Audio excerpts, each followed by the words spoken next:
ঠিক আছে, শুনি একবারে ছোটবেলা থেকে যতটুকু মনে আছে আপনার জীবনের গল্প। আমি যখন 7-8 বছর বয়স, মানে এর আগে আমার কথা খেয়াল নেই, জি। 7-8 বছর বয়সে আমার আব্বা মনে হয় 7 বছর বয়স আমাকে স্কুলে ভর্তি করে। 7 বছর বয়সে? হ্যাঁ, স্কুলে ভর্তি করে। ভর্তির পরীক্ষা চলে, পরীক্ষায় আমি টিকি, আমার বোন টিকে না। ওকে। টিকে না পরে আমাকে স্কুলে ভর্তি করে। ভর্তি করার পর মানে আমার বোনটাকে আমার সাথে মানে আসা যাওয়ার কোনো লেখাপড়া, মানে 1 বছর ও আমার সাথে ট্রেনিং করে আর আমি লেখাপড়া করি। ওকে। নার্সারিতে ভর্তি, তখন প্লে ছিল না নার্সারিতে। আচ্ছা। নার্সারিতে ভর্তি হওয়ার পর পরীক্ষা দিলাম, পরীক্ষাতে প্রথম স্থান অধিকার করলাম। ওকে। যখন মার্কশিট দেওয়া হয়েছে স্কুলে, বাসায় এনে আব্বারে দেখাইছে এবং তার 3 দিন পর মানে অভিভাবকদের একটা চিঠি দেয়, মানে যে ছেলেমেয়েগুলো মেধা তালিকায় থাকে তাদের প্রতি যাতে গার্জেনের একটা গাইড থাকে সেই হিসাবে। আচ্ছা। তো আমি ভাবছি আমার লেখাপড়া ভালো না, ছোট মানুষ তো বুঝি নাই, আমি ভাবছি যে আমার মনে হয় আমার আব্বার আইনে আমার বিচার দিব। এরকম আমি বাসায় যেয়ে খুব কান্নাকাটি করতেছি যে আমার আব্বা আমারে খুব মায়া করে, আমি যদি এখন স্যারের আমার নামে বিচার দিই নিশ্চয়ই আমি কোনো দুষ্টামানি করছি, কান্নাকাটি করতেছি। পরে আমার যে লজিং স্যার ছিল, চিঠিটা ওনাকে দেখানোর পর আব্বারে বুঝাইলো। আব্বারে বুঝানোর পরে বললো যে আপনার মেয়ে তো ক্লাসের ফার্স্ট গার্ল, তো সেই হিসাবে হয়তো গাইড হিসেবে গার্জেনকে ডাকাইছে, আপনাকে যেতে হবে। আচ্ছা। তখন আমার আব্বা কি করছে, আমাকে কোলে নিয়ে কপালে একটা চুমো লাগাই দিছে। দেওয়ার পর বলতেছে তুই আমার সার্থক সন্তান। ওর আব্বু কি করলো, 10 কেজি মিষ্টি নিয়ে গেল স্কুলে। বাহ। সেখানে সব শিক্ষকদের এবং কিছু ছাত্রদের খাওয়া, ছাত্রীদের আপনি ফার্স্ট হয়েছেন তাই তো? হ্যাঁ, ফার্স্ট হয়েছি। এটা কোন ক্লাসে? এটা আমি নার্সারি থেকে যখন ক্লাস 1 1 এ উঠেছেন। আচ্ছা, কয় ভাই বোন ছিলেন আপনারা? আমরা ভাই বোন ছিলাম 4 বোন 5 ভাই। 4 বোন 5 ভাই। আপনার হ্যাঁ। পজিশন মানে ভাই বোনদের মধ্যে আপনি কত? আমি সবার বড়। সবার বড় ছিলেন? হ্যাঁ, সবার বড় ছিলাম আমি। তো আমার বাবা খুশি আব্বা হন? আবার একটু বলে নেই, হ্যাঁ। আমার আব্বা আবার 2টা বিয়ে করছে। আপনি আগের ঘরে না পরের ঘরে? আমি আগের ঘরে। আগের ঘরে, ঠিক আছে। হ্যাঁ, আপনি যেটা বলছিলেন যে স্কুলে মিষ্টি নিয়ে গেছেন। হ্যাঁ, তারপর ওইখানে মিষ্টি খাওয়া আসলে এবং গার্জেন সবাইকে ডাকালো। আমার আব্বু এখানে কিছু কথা বললো যে আমি তো আমার মেয়েকে গাইড, বাসা থেকে গাইড দিব, কিন্তু আপনার একটু খেয়াল রাখবেন যাতে ও পড়ালেখায় অবহেলা না করে। সেখান থেকে আসলো, আসার পর মানে বাসায়ও মিষ্টি নিয়ে আসছে আব্বা। নিয়ে আসার পর আমার মার নাম ছিল সুফিয়া। তো আমার মারে ডাকতেছে সুফিয়া, সুফিয়া এদিকে আয়। আসছে, কয় আমার মেয়ে ক্লাসে ফার্স্ট হয়েছে। মানে আমার আব্বা মনে হয় আমার কোলেই রাখছে, তখন বলতে এত বড় মেয়ের কি কোলে রাখতে হয়। আমি আমার মার ব্যবহার গুলো বুঝি নাই তখন, এখন বুঝতেছি। তো আমার আব্বা বলতেছে যে আমার মেয়ে যদি 20 বছরের যুবতীও হয় তারপরেও তো আমি ওরে কোলে নেব। তোমার মেয়ে পাশ করছে, ভালো হয়েছে পাশ করছে, মানে মিষ্টি সবাই ভাগ করে দিই। তো সবাই দিল, দেওয়ার পরে মনে হইলো আমার মায়ে খাইলো না, যার বুকের দুধ আমি 2.5 বছর খাইছি, সে খাইলো না। কারণ আমার আব্বা খুব রাগী ছিল এবং আমি আমার আব্বা মা কেন মিষ্টি খেলো না সেটা আমি বুঝতে পারিনি। হয়তো ভাবছি ছোট মানুষ, কিন্তু আপনি কিউরিওসিটির জায়গা থেকে এখনো মনে আছে আমার মনে যে আছে। মা নিজের মা মিষ্টি খেলো না। মিষ্টি খেলো না। আমি বলতেছি ভাই, ধাপে ধাপে বললে জি বুঝতে জি, পারবেন। নিশ্চয়ই নিশ্চয়ই, আপনি খুব ভালো বলছেন, বলুন। হ্যাঁ, তারপরে আমার আব্বা খুব রাগী মানুষ, আমার আব্বা আমার মনে হইলো মারে মারলো, মিষ্টি খালি না কেন, আমার মেয়ে পাস করছে তুই খুশি না? মায়ের তো আগে খুশি হবার কথা, তুই তো মা। বলতেছে যে না আমি মিষ্টি খাই না, আমার মিষ্টি খাইলে মানে আমার দাঁতে ধরে। তারপর আমি ক্লাস 1 থেকে এইভাবে লেখাপড়া করতেছি, স্কুলে আসা যাওয়া করতেছি, এইভাবে 5 পাস করলাম। আচ্ছা। 5-এ আমি 1 হইল রোল নাম্বার। 8-এ যাই আমি বৃত্তি পরীক্ষা দিলাম, আমি ট্যালেন্ট পুলে বৃত্তি পাইলাম। আচ্ছা আচ্ছা, খুবই ভালো। নারায়ণগঞ্জ জেলার মধ্যে সবচেয়ে ভালো ছিল আমাদের গার্লস স্কুল, বন্দর এখনো তার সুনাম আছে। জি। 9-এ আসলাম, ভাইয়া সত্য কথাই বলবো। জি, অবশ্যই আপনি সত্য কথাই বলবেন। যখন মানে 8-এর শেষ, 9-এর প্রথম, আমি মানে আমার যে আমরা 4-5টা বান্ধবী একসাথে স্কুলে যেতাম। তো আমাদের বাসাটা ছিল একটু দূর, মানে বাসা থেকে আসার পথেও 4 জনের বাসা। আচ্ছা। তো ওদের বাসা থেকে যাইতাম, যাওয়ার পর মানে আমার এক বান্ধবী ছিল রোকসানা, মাহফুজা, ঝিলু। তো ওদের বাসায় যখন যাইতাম, তো আমার বান্ধবীর চাচার বন্ধু ওই বাড়িতে আসা যাওয়া করতো, তো আমাকে দেখতো। কি নাম ছিল ওনার? ওনার নাম ছিল লিয়াকত আলী। লিয়াকত আলী আপনাকে দেখতো? হ্যাঁ, আমাকে দেখতো। তো পরে কিভাবে যেন বান্ধবীর সাথে বা বান্ধবী চাচার সাথে এই ব্যাপারে বলছে যে মেয়েটাকে আমার খুব ভালো লাগছে। তো মেয়েটার বাসা তো আমার পাশের বাসা, মানে আমার শ্বশুর বাড়ি, আমার বাবার বাড়ি আগে, শ্বশুর বাড়ি একটু দূরে, মানে 10 টাকা রিক্সা ভাড়া, পরে যেটা হয়েছে। তো মেয়েটাকে আমার ভালো লাগছে, তো মেয়েটার আমি ভালোবাসি, এভাবে বলছে। বলার পরে তা আমার বলছে পরে আমি কি আমি ভালোবাসা কি বুঝিই না, ভালোবাসা আবার কেমন? আমার বান্ধবী বলে সিনেমাতে দেখোস না ভালোবাসা করে নায়ক নায়িকারা, তো আমি কি ওইটা ভালোবাসা? আমার আব্বা আমার মাইরা লাগবে, আমার আব্বা আমার মাইরা লাগবে, আমি ভালোবাসা করতাম না। তো ভাইয়া এই ফাঁকে একটা কথা ভুলে গেছি। জি বলুন। যখন আমি ক্লাস 7-এ পড়ি, স্কুলে একটা 21শে ফেব্রুয়ারি উপলক্ষে, ভাষা আন্দোলনের উপলক্ষে একটা অনুষ্ঠান হয়।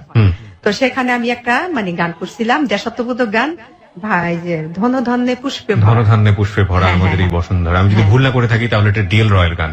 হ্যাঁ। আচ্ছা, হ্যাঁ, বলুন তারপরে। ওই গানটা গাইতাম, গাওয়ার পরে আমার আব্বা ছিল স্টেজে, আর আমি এই শ্রোতাদের মাঝে চেয়ার নিয়ে বসছে। হুম। তো আমি যখন ওই গানটা গাইছিলাম, গাওয়ার পরে ওইখানে আমি প্রথম স্থান অধিকার করি।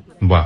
তখন পেছন থেকে আমার আব্বার পেছনে যে চেয়ারের লোক ছিল তারা বলছিল যে আব্বারের নাম নিয়ে যে আবুল মিয়ার তো পয়সার অভাব নাই, যাক মেয়েরও কণ্ঠসুর ভালো আছে, মেয়ে দিয়েও শিল্পী বানায় মেয়েরও মানে পয়সা ইনকাম করতে পারবো। হুম। ঠিক আছে, এই কথা বলার পরে আমার আব্বা, আমি স্টেজ থেকে নামলাম, নামার পর আমার আব্বা বলতেছে, বাসায় আনছে যে মা আমি তোমাকে একটা কথা বলি, তুমি আজকে থেকে আর গান গাইবে না। ওহো, গান। বাবাই কথাটা বললো, বাবাই কথা বললো। তখন কি আমার আব্বা বলছে গান গাইতে মানা করছে, আমি গান গাইবো না। আপনি গান গাওয়া হ্যাঁ, করে দিলেন। করবো না।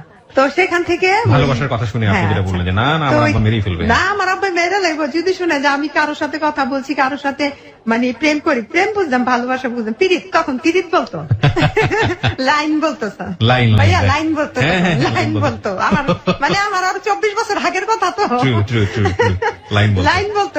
আমি মানে যদি- ছেড়ি লাইন করে বা পিরিত করে। লাইন যদি আমি করি আমার আব্বা আমার মেয়েরা লাগবে, আমি না। হ্যাঁ। হ্যাঁ, তাইলে তো হ্যাঁ তোর অনেক পছন্দ করে। আচ্ছা। তাই ভাইয়া কিভাবে যেন ওই বাড়ি তো আমি আসতাম, উনি আমাকে দেখে রাস্তায় একটা টেলার ছিল, সাথী টেলার, ওইখানে আমি জামা কাপড় বানাইতাম।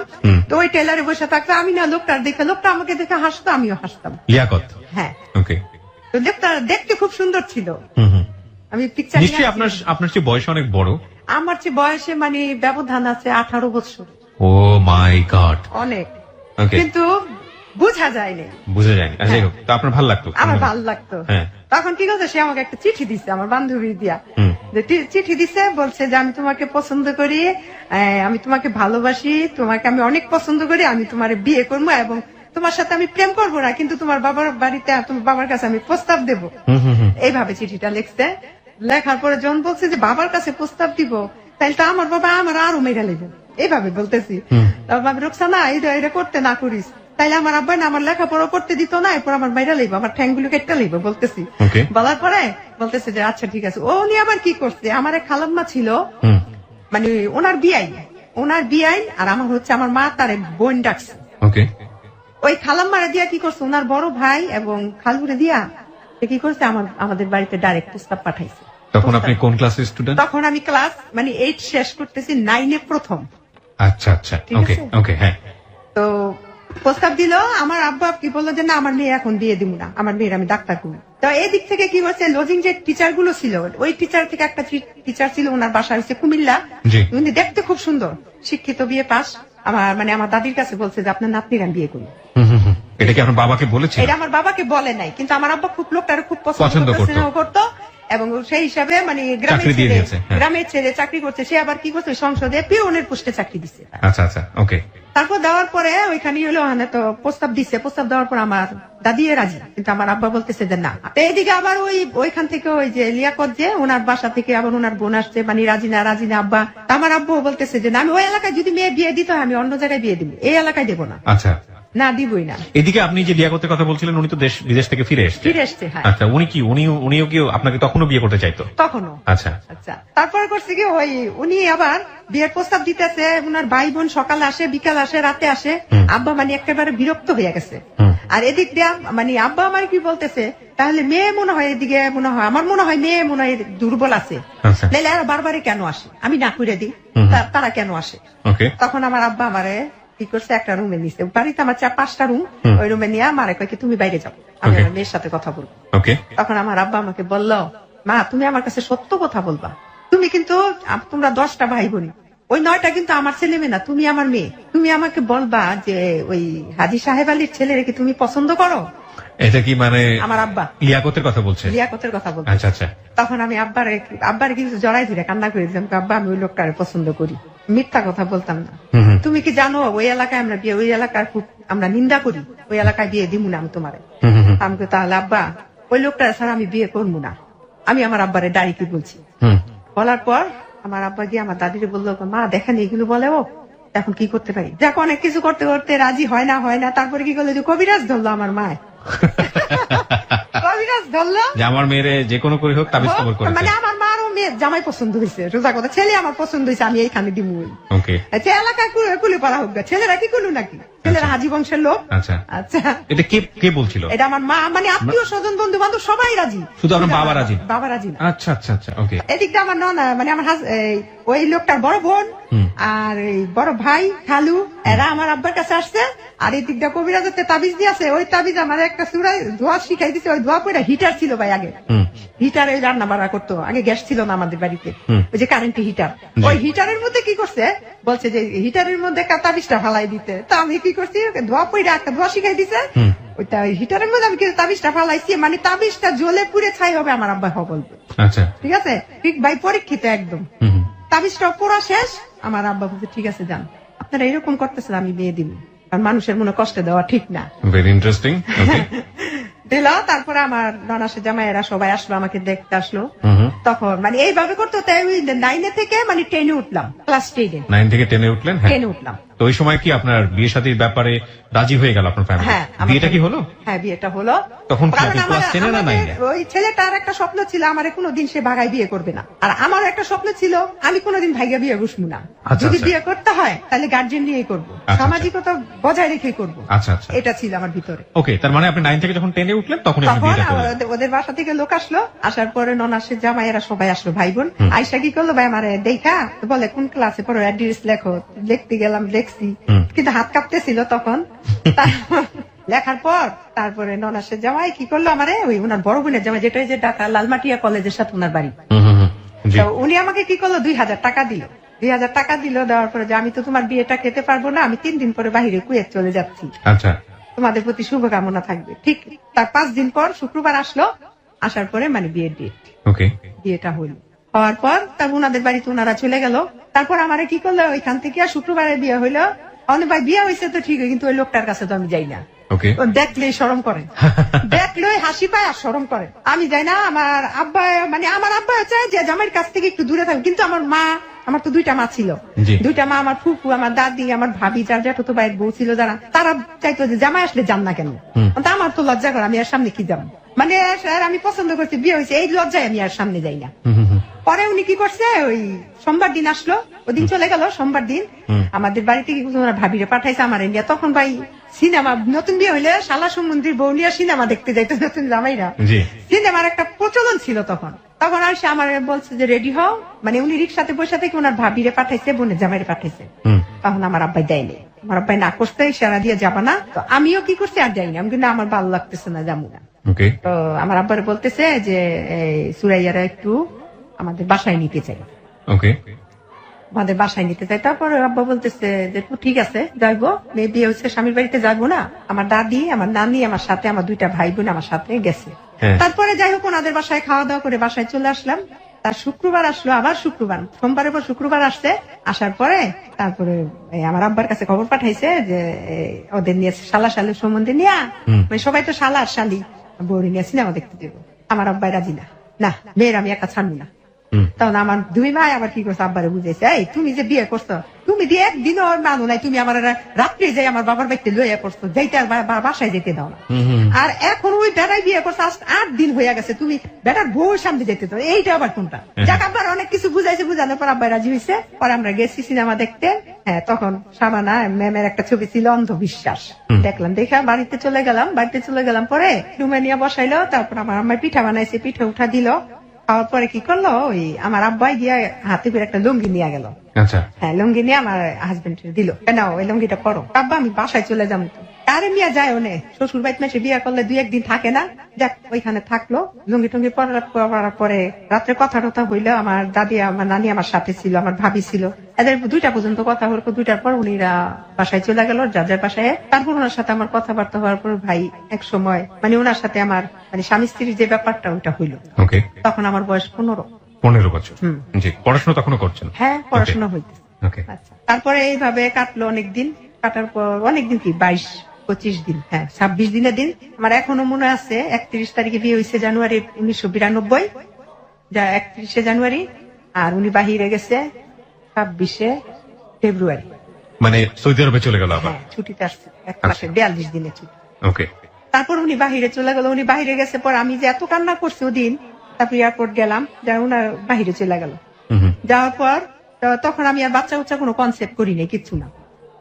বাচ্চা হইল না, তখন উনি গেল গা। উনি যাওয়ার পরে ফোন দিল যে আমি ভালোভাবে করছি, এভাবে চিঠি আনানোর কথাবার্তা সবকিছু হইল। হওয়ার পর উনি বিদেশ থেকে আসলো 2.5 বছর পর, বিয়ের পর। ভাইয়া 2.5 বছর পর, 2.5 বছর 2.5 পর বছর সৌদি আরব পরে থেকে? আসলো, সৌদি আরব থেকে আসলো। তখন এই ফাঁকে আমি ম্যাট্রিক পাস করলাম। পাস করার পর আব্বু আমাকে কলেজে ভর্তি করলো। কলেজে ফার্স্ট টার্মিনাল পরীক্ষাটা আমার দেওয়া হলো, ফার্স্ট ইয়ার ভর্তি হইলাম। উনি 2.5 বছর পরে আসলো। ওকে। আসার পর তখন আমার আসার পর উনি কি করলো, স্বর্ণ গয়না দুনিয়ার কিছু লইছে। এর হিসাব ভাইয়া, আমি দেখতে খুব সুন্দরী ছিলাম। আচ্ছা যাই হোক, পরে ভাইয়া উনি আইসা আমাকে কলেজে, স্বামী আসছে বিদেশ থেকে, আমি 3-4 দিন বা 8 দিন কলেজে যাইতাম না। 15 দিন হয়ে গেল আমার কলেজে যেতে দেন। কলেজে যেতে না, আমার আব্বা বলে মা তুমি কলেজে যাবে না। আমি কই না, আমার এই না করে কলেজে যাওয়া লাগতো না, কলেজ গেলে তোমার নলেজ বেশি বাইরে যাবো, এত পড়ালেখা করে তুমি কি করবা। আব্বা যে বুঝটা দিত ওই বুঝটাই মানতাম, আমার হাজবেন্ড যেটা দিত ওইটাই মানতাম। আব্বার আমি কই আব্বা থাক, আমার না কলেজে যেতে না করে। ঠিক আছে মা, তোমার ইচ্ছা, কিন্তু লাইফটা তুমি লস করলা।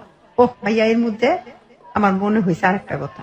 লাইফটা যখন লস করলা, আমার যেদিন গায়ে হলুদ, ভাইয়া এই কথাটা আমার মনে নেই, আমার আব্বার কথাটাই লাগছে।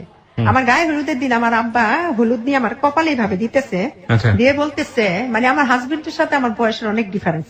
জি। বলতেছে যে মা তুমি তো বিয়ে করলা ঠিক আছে, কিন্তু তোমার সংসার কইরা সাথ মিটবে না, এই কথাটা বলছে। বলার পর আমার মা কি করছে, আমার আব্বারে ধাক্কা লাগাইছে। তুমি কি কাও মুখ দিয়ে এগুলো ভাইয়ারে? তো খেয়াল করছো যে আমার বয়স কত? আমার মেয়ে মাত্র 15 বছর। তখন মনে হয় লোকটার বয়স 32 বা 33 এরকম। যাই হোক, পরে ওই আমার আব্বা প্রথম বছর কলেজে যাওয়া বন্ধ হইলো। বন্ধ হবার পর আমার প্রথম বাচ্চা, প্রথম 3টা ছেলে। আমার প্রথম ছেলেটা আমি কনসেপ্ট করলাম। কলেজ ছেড়ে দিলেন? ছেড়ে দিলাম। আসার পর 1 মাস স্বপ্ন শেষ হয়ে গেল, ডাক্তার হওয়ার স্বপ্ন ছিল, শেষ, শিল্পী হওয়ার স্বপ্ন শেষ, শিল্পী হওয়ার স্বপ্ন শেষ। কিন্তু খুব ইচ্ছা ছিল ডাক্তারের চেয়ে বেশি শিল্পী হওয়ার ইচ্ছা ছিল, সত্যি কথা। জি। তারপরে ওই কলেজে বন্ধ করলো। তখন আমার 1 মাস পরে আমার মাথা টাথা ঘুরে খাওয়া দাওয়া করতে পারি না। তখন নারায়ণগঞ্জ সদরে আমার মহিলা ডাক্তার দীপা ইসলাম, ওনার কাছে নিয়ে আসলো। প্রসাব টেস্ট করাইলো, করা বলে যে বাচ্চা ফাটে, কনসেপ্ট করছে, আপনি প্রেগনেন্ট। যাক, প্রথম ছেলেটা এইভাবেই সংসার খুব সুখে শান্তিতেই কাটলো। এর মধ্যে আমার হাজবেন্ড যখন বাচ্চাটা পেটে দিয়ে উনি আবার বাহিরে চলে গেল। যখন বাচ্চাটা প্রেগনেন্ট হইলাম তখন উনি আবার ওই যে ছুটি শেষ 42 দিনের গেল গা। আসলো 3.5 বছর পর আবার আসার পর আইসা দে ও বাচ্চা 3.5 বছর, প্রায় 4 বছরের হইলো। হওয়ার পর আবার 42 দিতে ছুটি। প্রথম বছর 2.5 বছর, খেয়াল করবেন ভাইয়া, 2.5 বছর, দ্বিতীয় বছর 3.5 বছর। কয় বছর হইল? 6 বছর।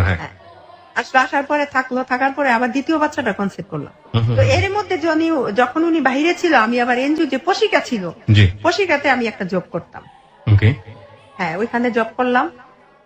ওই জবটা প্রায় 15 বছরের মতো আমি করছি, 13, 14, 15 এরকমই। বললাম এই ফাঁকে স্বামী বিদেশ থাকে, মার কাছে আমার ছেলে থাকে, আমি একা বসে থাকবো, লেখাপড়া যখন হইলো তো একটা জব করি। পশিকাতে আমি জব করলাম কৃষি কমিটিতে মহিলাদের নিয়ে। হওয়ার পরে উনি আসলো, আসার পরে দ্বিতীয় বাচ্চা কনসেপ্ট হইলো। কনসেপ্ট হওয়ার পরে 42 দিনের ছুটি আবার গেল। সরকারি চাকরি করতো তো 42 দিনের বেশি ছুটি পাইতো না। যাওয়ার পরে দ্বিতীয় বছর আসছে 7 বছর পরে। 7 বছর পর দ্বিতীয় বাচ্চা হওয়ার পরে, সে যে বাচ্চা যখন আমি কনসেপ্ট করছি, দ্বিতীয় ছেলেটা তার 7 বছর পর আবার আসছে বিদেশ। মাই গুডনেস, এটা তো গ্যাপ, এত বড় গ্যাপ।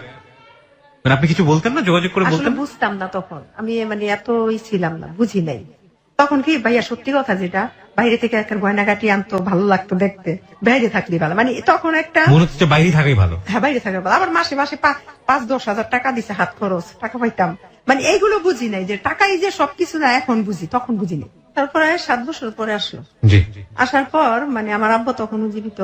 তখন বলতেছে যে এইভাবে তো স্বামী সংসার হয় না। তুমি খেয়াল করছো, বিয়ের পরে 25 দিন, তারপরে 2 বারে 42 দিন, তো কতদিন তুমি সংসার করলা, হিসাব করো তোমার। উনি বাইরে থেকে আসবে 3 দিন আগে, তুমি একটু হিসাব করছো? তুমি এবার আসলে বলবা যে আপনার কাছে আমি থাকতাম না, আপনার ভাত খাইতাম না, আমি আপনার কাছে থাকতাম না। আপনি বলে দিল আপনাকে? আমার আব্বা শিখাই দিল। আপনার কাছে থাকবো না, আপনার ভাত খাইতাম না, কিনা আপনি যদি বাহিরে যান। ঠিক ঠিক আছে বলি 3 দিন পর আসলো। ওই 3 দিন আগে বললো, আসার পরে সকালবেলা আসছে, আসার পরে বাসায় গেছে সকালবেলা 5টা বাজে এয়ারপোর্টে অ্যাটেন্ড করছে। তো সেখান থেকে আমার বড় ছেলেটা আসছে, আমার ভাই, আমার বোন জামাই এরা এসে নিয়ে গেছে। যাওয়ার পরে থাকলো, তারপর রাত্রে আমি বলতেছি আমাকে একটা কথা বলবো আপনার, তখন আমি তারে মানে সংসার যে 12 বছর হয়েছে আপনি করেই বলি, আচ্ছা আচ্ছা আমি আপনার একটা কথা বলবো। তা বলো। আমাকে আমার আব্বাই কইছে আপনি যদি বিদেশ যান তাহলে আপনার ভাত আর খামু না। ওকে, আবার আপনি নিজে বলেন না, বলছে আমার আম্মা। মানে আব্বাই যে বলছে, তা আব্বা এটা তো আমার কথা ছিল না। Right. আর তখন স্যার ভাই আমার এমন জ্ঞানও ছিল না আচ্ছা। যে আব্বার কথা বললে কি কোনো একটা খারাপ মানে মাইন্ড করবো নি বা খারাপ ভাববো নি, এইগুলো কিছু বুঝি নেই। Right. আমাকে আমার আব্বাই বলছে আপনার ভাত আর খামু না আপনি বিদেশ গেলে, যদি এবার এটাকে তোমার আব্বাই বলছে তোমার কথা কি, আমাকে আমার আব্বার মতেই মত, আপনি যাইতে পারবেন না। তাহলে এবার বেশি দিন থাকবো না, 2 বছর থাকবো, তুমি এতদিন ওই করছো নিজেদের লাইফটা একটু সেটেল না কইরা কি করবো। ওকে, আমার যে 2টা ছেলে হয়েছে ওদের ভবিষ্যৎ আছে না, আচ্ছা এই সেই যাক। তারপরে গেল আবার, থাকার পর 2 বছরই থাকছে, বেশি থাকে না। এসে আচ্ছা। আসলো, আসার পরে এই সময়টাতে তো দেশ বিদেশে থাকতো, দেশে এসে কোনো প্রপার্টি টোপার্টি করা, জমি জমা করা এগুলো করতো? এইগুলো কিছু না, কিছু করে না। শুধু মাসে মাসে কিছু টাকা দিত? হ্যাঁ। আচ্ছা। আর বাবার উপরে খাইতাম, দুধ খরচও দিত না ছেলে। মনে করছে নানা নানির আছে চলবো না। জি। এই যাক, তারপর আসলো, তৃতীয়বার আসলো, পরে তুমি তা আর গেল না। তো মোট কত হইলো? 14 বছর হইলো। 14 বছর, হ্যাঁ। 14 বছরের মধ্যে তার সাথে আমি তখন আপনার ছেলের বয়সটা কত? আপনার বড় ছেলের বয়সটা কত? বড় ছেলের বয়স হয়েছে 10 বছর তখন। 10 বছর। 10 আচ্ছা, বছর। ওকে। হ্যাঁ, আপনি যেটা বলতে চাচ্ছেন, 2.5 বছর তো পরে 14 বছরে কতদিন সংসার হলো আসলে? 342 হিসাব করেন, 342 দোকানে 84 84 মাস না, নাকি? 84 দিন 84 দিন 14 বছরে মাত্র? আর আর 42 মাই গুডনেস। আচ্ছা ঠিক আছে, বলুন তারপর। 42 এটা বাঙালি নারী বলেই সম্ভব। এরা আসলেই মানে সংসারের জন্য কতটা স্যাক্রিফাইস করে চিন্তা করা যায় না। হ্যাঁ বলেন তারপরে। তারপর আসলো, আসার পরে আমার মা বলতেছে 2টা ছেলে একটা মেয়ের দরকার আছে, মা মেয়ে না থাকলে সংসারের মাতৃত্বের কোনো স্বাদই থাকে না, তো একটা মেয়ের দরকার। না আমি মেয়েটা নিব না, আমার 2টা ছেলেই থাকুক। মানে একটা মেয়ের জন্য দ্বিতীয় ছেলেটা হইলো, আচ্ছা 3 নম্বর ছেলেটা হইলো একটা মেয়ের জন্য। তারপর যাক আমার মা বলতেছে যাক দেখি। আচ্ছা, আমি কখনো কোনো মেডিসিন খাইতাম না ভাই, ওকে, কারণ গ্যাপ অনেকদিন গ্যাপে আসতো না, রাইট, কিন্তু আমি মেডিসিন খাইতাম না। আচ্ছা। তারপরে তৃতীয় ছেলেটা আমি কনসেপ্ট করলাম, মেয়ের জন্য আসলে আরেকটা ছেলে হলো? আরেকটা ছেলে। মানে মেয়ের জন্য আরো 2টা ছেলে, প্রথম তো ছেলে হইলো, জি জি জি। মেয়ের জন্য। আর উনি তো তখন প্রথমেই বলছে যে আমার ছেলে হবে, আমি সৌদি আরব স্বপ্নে দেখছি আমার ছেলে হবে। আর এদের বংশের মধ্যে যারা চাচতো, যারা তো মামতো, যত জায়গায় আত্মীয় স্বজনে সবার প্রথম মেয়ে হয়েছে, আচ্ছা। শুধু আমারই ছেলে হয়েছে প্রথম। আচ্ছা, হ্যাঁ, ছেলে চাইছে আল্লাহ বেশি করে ছেলেই দিছে। যাক, 3 নম্বর ছেলেটার যখন আমি কনসেপ্ট করলাম, আমার অবস্থা তখন কাহিল, মানে একদম বিপরীত।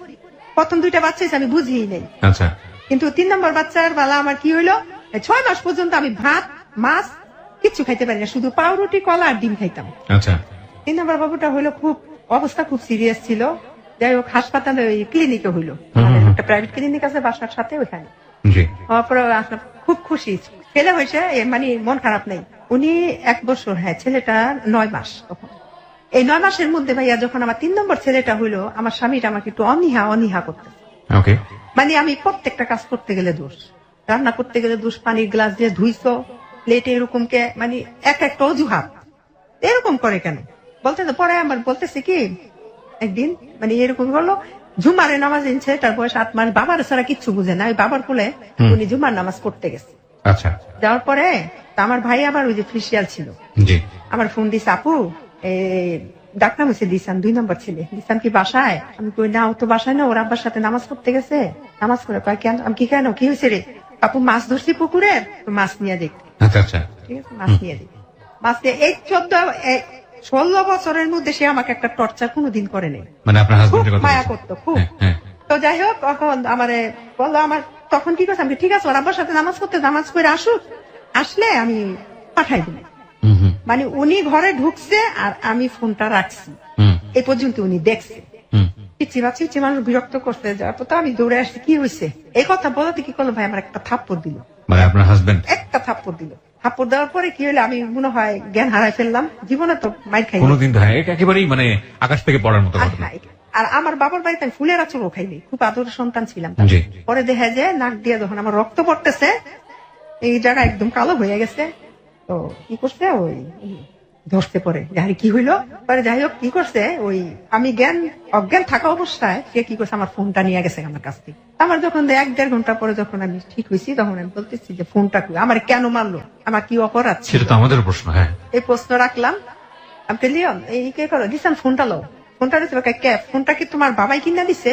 আমি কি করছি ভাইয়া বরকাটা নিয়ে ঘর থেকে বের হয়েছি পরে এদিকে আসো কোথাও যাইবা না, এদিকে আসো। আমি কথা শুনিনি, আমি যাই আমার ভাগ্নির কাছে আমি ফোন দেবো যে আমি ঘরতে যে বের হয়েছে এ পর্যন্ত এই ফাঁকে উনি কি করছে আমার ভাইদের ফোন দিছে। ফোন দিছে তো ওর দেখ রাস্তায় ভাগ্নিকে করে গেছে, দেখি আমার ভাই ভাই একসাথে। আচ্ছা, কি রে তোরা কি আপু কি হয়েছে? আমি বাইরে দুইরা কান্না করতেছি। দেখ আমার ফুপু আসছে, আমার 2 মা আসছে, যে আমার বিয়ে দিছে ঘটক উনি, ওই খালাম্মা আসছে, আমার 2 ভাই মানে সবার ছোট তোরা আমার ছোট বয়সে। তোরা সোফার মধ্যে বসে রয়েছে, বসার পরে বলতেছে আমার আমার যে মা আমি যে মা আমার লালন পালন করছে খুব সোজা একদম সরল, কিন্তু আমার ছোট মাটা খুব কড়া। আচ্ছা, যে একটাই প্রশ্ন করছে আপনি আমার মেয়েরে কেন মারছেন? পরে বলতেছে ওই একটু আগে কার সাথে ফোনে কথা বলছে। কিন্তু ভাইয়া 3টা সন্তান হয়ে গেছে, 14 বছর রাখা মাইয়ার বিদেশ হয়েছেন, মাইয়া কিছু করে নাই, আর এখন মাইয়াই কিনা খারাপ হয়ে গেছে, এখন ফোনে কথা বলে। তখন জন বলছে যে ফোনে কথা বলে, তখন পাশের রুমের থেকে আসছি আমি আমার ভাই রিপন তুই আমার ফোন দিছস না, কয়টা বাজে? অমুকটা বাজে। উনি আবার কি করছে যে যখন আমার থাপ্পড় ছিল তখন তো ফোন নিছে গা, আর নাম্বার তোনার কাছে, কারণ আমার কাছে থাকলে হয়তো ফোন নাম্বার ডিলিট করে ফেলতাম, কার সাথে কথা বল। ফোনের নাম্বার কয়েক আমি আপারে ফোন দিছি তুলা ভাই মাছের জন্য, তুমি ফোন দিছ রিসিভ করলে যাই দে আমার ভাইয়ের ফোন। তখন আর কিছু তখন সবার সামনে আমি বলছিলাম যে তুমি যদি আমার শুধু শুধু মেরে থাকো তাহলে দেখো তোমার হাত পা গুলো একদিন হইলো মরার আগে তোমার পঙ্গু হয়ে যাবে। আমি তো আমি কথাটা বলছি ভাইয়া, ওকে, বলছিলাম অভিশাপ যেটা বল দিলাম। এর মধ্যে ওই 2008 সালে আমার আব্বা মারা গেল, আর আমার আব্বা মারা যাওয়ার পরে ফ্যামিলিতে একটু আমার একটু অবহেলা। আমার স্বামী আমি কি করলাম ওই নামাজ পড়তে যাবে মাগরিবে, কাঁঠাল ছিল ফ্রিজে, কাঁঠাল বলছে কাঁঠাল নামাই ছিল ফ্রিজের, আমি মাগরিবে নামাজ পড়ে খাম। তো একসাথে বসে কাঁঠাল খাইলাম, খাওয়ার পরে না এশার আজান হইল, উনি অজু করতে গেছে, অজুরত অবস্থায় সেই স্ট্রোক করছে। আচ্ছা আচ্ছা, হ্যাঁ স্ট্রোক করার পরে তো আমার বাচ্চারা বিরক্ত করতেছে, বাচ্চারা তখন 1.5 বছর বয়স। জি, আমি কি করছি বাইরে গিয়া দাঁড়াইছি, খারাপ লাগছে তো একটু শুয়ে থাকো, পরে যাই নামাজ পড়তে, ঘরেই নামাজ পড়ি, আচ্ছা, মসজিদে যাওয়া লাগতো না। পরে না 10 মিনিট পরে আমি কয়ারে যাবি ঘরে রেখ খাইলাম, ফেলে লয়ে যাবি বসে রয়েছে, হ্যাঁ তো না আলাপ টালাপ কিছু পাইতেছি না। রাইট, তখন আমি কি ছেলেটার ওইখানে কান্না করতে, ছেলে ওইখানে বাহিরে দাঁড়া করাই থিয়া আমি আসছি, আইসা দেখি কি উপরে খালি শ্বাসকষ্ট হইতেছে না। আমি কি করলাম সবাই একটা শিক্ষা দিছি, পর আমার দেবর ভাসুরা সবাই আসলো, আইসা কি করলো ওনারে নারায়ণগঞ্জ খানপুর হাসপাতাল আনলো, ওইখান থেকে রিলিজ করে দিল সোরাদ। আমি বাসায় ছিলাম, আমার 2-3টা ভাই আসতে সাথে, ওনার ভাইয়েরও আসছে, তারপর আমার 2 মা ওনার সাথে। পরের দিন আমি সোরাদ দিয়ে আসলাম, আইসা দেখলাম, দেখার পরে সে স্ট্রোক করছে। সুবিধা চলতেছে, আমার থাকতে না করলো, বাচ্চারা বিরক্ত করে, বাচ্চা তুমি বাসায় যাও গা, আম্মাই তো আমার সাথেই ছিল। ডাক্তার তাকে বলছে যে আপনি বেড থেকে নামবেন না, প্রস্রাব টয়লেট আপনি বেডে বসে করবেন। আপনার হাজবেন্ড কে বলেছে? বলছে। সে কি করছে, ওই যে নামাজ পড়ে না, মসজিদে যায় নামাজ পড়তে যাবে, দেখ নামাজ পড়তে গেছে, 2-3 জনে ধরে নিয়ে নামাজ পড়ায় আনছে। আচ্ছা, হার্টের রোগী তো উবুতে হইতে পারতো না, উবুদের সিজদা দিচ্ছে না বৃহস্পতিবার পর্যন্ত। শুক্রবার দিন সকালবেলা আমি একটু বাজার থেকে সে হয়ে আসি। আমি তোমার যাওয়ার দরকার নেই, কবে বাজার করি না, বাচ্চারা কি খায় না খায়, বাজার আছে ফ্রিজে, অনেক বাজার আছে, তোমার যাওয়া লাগতো, তারপর আমি যাবো সে বই তুইব। ঠিক আছে ভাইয়া, উনি 35 মিনিট বাহিরে ছিল। এই 35 মিনিটের মধ্যে আমি প্রতি মিনিটে মিনিটে ওনাকে আমি ফোন দিচ্ছি, কোথায় আছে, কি অবস্থা আছে, আমি আসি, এভাবে বলছে না করছে। তো বাসায় আসছে, বলছে যে আমার জন্য আনার তুমি খোয়াই রাখো, আনার খামো। আর মালটা এটা রাখছি, একটু হালকা লবণ দিও, হাটের রুগী তো কাঁচা লবণও খাওয়া নিস। ওই কি করছে, ও টিভি দেখতেছে বৈশা, ওই আমি আবার যে উনি আবার ওষুধ থেকে আমার জন্য ওষুধ নিয়ে আইসো তুমি। আচ্ছা, আসার পথে আমার পায়খানা হইতেছে, এসে ওষুধ আনার পর আমি কি করছি ভাই, ওষুধটা খাইছি, খাওয়ার পরে আমার পেট এমন কামড় মারছে, আমি আবার টয়লেটে গেছি। আচ্ছা, টয়লেটে যাবো, উনি যে ওই যে খাটের মধ্যে বসে যে টিভি দেখতেছে, আর উনি যে খাইতেছে, এই বসার মধ্যে আবার সেই স্ট্রোক করছে।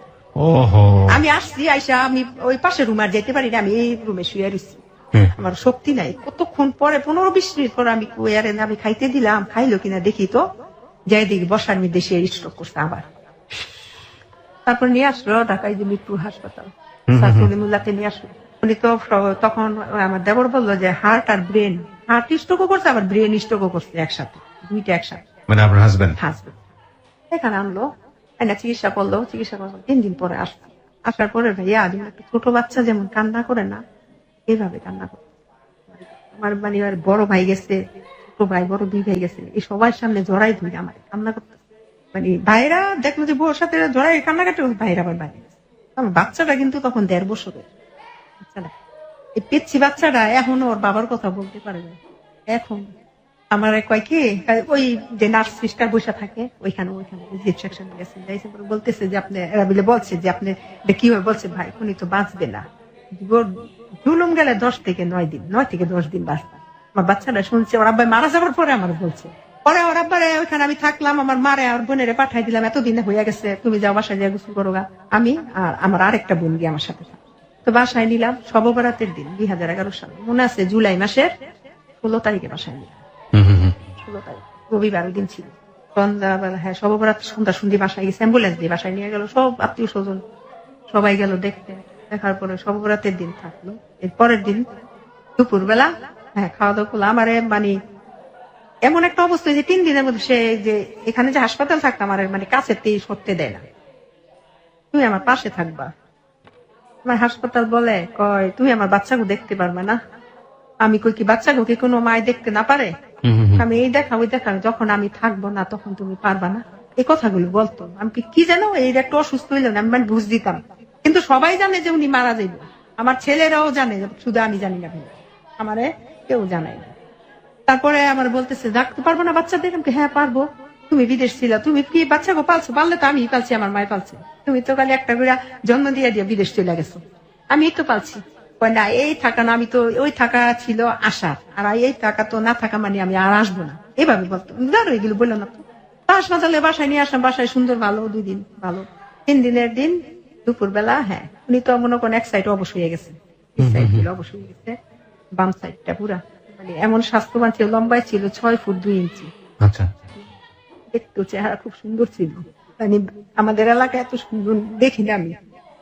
আমার প্রত্যেকটা স্ত্রী আছে তার স্বামী সুন্দর, কিন্তু আমার স্বামী শুধু আমার কাছে সুন্দর না, এলাকাবাসী যারা যারা সবাই ছিল সুন্দর ছিল, খুব ভালো ছিল, ও খারাপ ছিল না, ভালো ছিল। কিন্তু লাস্টে যে 1 বছর আমার সাথে এগুলো বিহেভ গুলো করছে, হয়তো মারা যাবো আমার কাছ থেকে মোহাব্বত ছুটানোর জন্য হয়তো বা করছে, খুব ভালোবাসতো আমায়। তারপর আমি দুপুর বেলা শুয়ে রয়েছি, ওর আব্বা শুয়ে রয়েছে, তো আমি এই ফাঁকি কি করছি, কি খাইবো, কয় কাঁঠাল বিচির ভর্তা বানাইবা সাদা করে, মরিচ দিবা, ঠিক আছে, আর মাছ, ইলিশ মাছ দিয়া পেঁয়াজ দিয়া ভুনা করবো। হ্যাঁ তো খাওয়া নিষেধ সবই, হ্যাঁ খাইতে মনে চায়। আমি হালিম খাবো, ঠিক আছে হালিম খাবো, আমি নুডলস খাবো, এগুলো যেগুলো ডাক্তারের নিষেধ খাওয়া, হ্যাঁ ওগুলোই খাইতে চায়। তার বাইরে বলছে যে না যা খাইতে চায়, এরা তো বুঝতো যে মারা যাবো, যা খাইতে চায় খাওয়াই দিব, ঠিক আছে খাইও। হালিম কিভাবে খাই, হালিম তো ঝাল, আমার জন্য সাদা আনবা, সাদা করে হালিম। আচ্ছা, আমি বসে রয়েছি, উনি শুয়ে রয়েছে, তখন বাজে 3টা, শুয়ে রয়েছে, শোয়ার পর আমার মামি শাশুড়ি আসছে, বউ ঘুমাইতেছে, আমি কি ঘুমাইতেছে, মানে তুমি খাওয়া দাওয়া করছো? আমি না গোসল করে নামাজটা বসে এখন পর্যন্ত খাই নাই, যদি ঘুম থেকে উঠতে দেয়। তুমি কি বোকা, তুমি ঘুমে থাকতে থাকতে তুমি খাওয়া দাওয়া করে দাও, উঠলে তো ওরে তুমি খাওয়াইও, কারণ ডাক্তার বলে দিছিল যে যদি ঘুমাই থাকে ওষুধের সময় লস হয়ে যাও, কিন্তু ডাকবেন না। আচ্ছা আচ্ছা, ঠিক আছে, এই জন্য আমি ডাকি না। তারপর আমি ভাত খাইতে 2 লোকমা খাইছি, এর মধ্যে দেখে আমার দিকে তাকাই দিছি, তো তাকাইছে, আমি হাত দিয়ে কয় না না তুমি ভাত খাও, তুমি আমি তোমার আগে খাওয়াই দিই, না তুমি আগে খাও, তুমি খাইয়ে আগে শক্তি করো। আমার তো খুব স্বাস্থ্যবান লোক ছিল, তো 3-4 জন লাগতো তারে তুলতেই, আমি আমার ছেলে আমার মা আমার ভাই আমার বোন 5জন মানুষ আরে তুলতে পারতাম না, খুব স্বাস্থ্যবান লোক ছিল। আচ্ছা যাই হোক, পরে ওই বসে আমি আসছি, ভাত খাইলাম, এই আসছি, আসার পরে দেখি বাথরুম করছে, তো প্যাম্পাস পরাই রাখছি, প্যাম্পাস থেকে পরিষ্কার করতাম। ভাইয়া যখন আমি পরিষ্কার টিস্যু দিয়ে পরিষ্কার করতাম, এমন মোটা মানুষ ছিল, আর পায়খানাটা খুব মানে কাঁঠালের যে আঠাটা ছিল, কাঁঠালের আঠাটা কেমন এমন ছিল ভাই। আমি যখন মানে পরিষ্কার করে আমার নখের মধ্যে বাথরুম ঢুকে যেত, আমার একটুও খারাপ লাগতো না। আমার পিচ্ছি বাচ্চাটা মুখ গন্ধ কয়, গন্ধ লাগতেছে, আম্মু আব্বু বাথরুম করছে গন্ধ লাগতেছে, আমাকে তুমি সইরা যাও, কিন্তু আমার কাছে লাগতো না ভাইয়া, আমি যখন বাথরুম পরিষ্কার করতাম।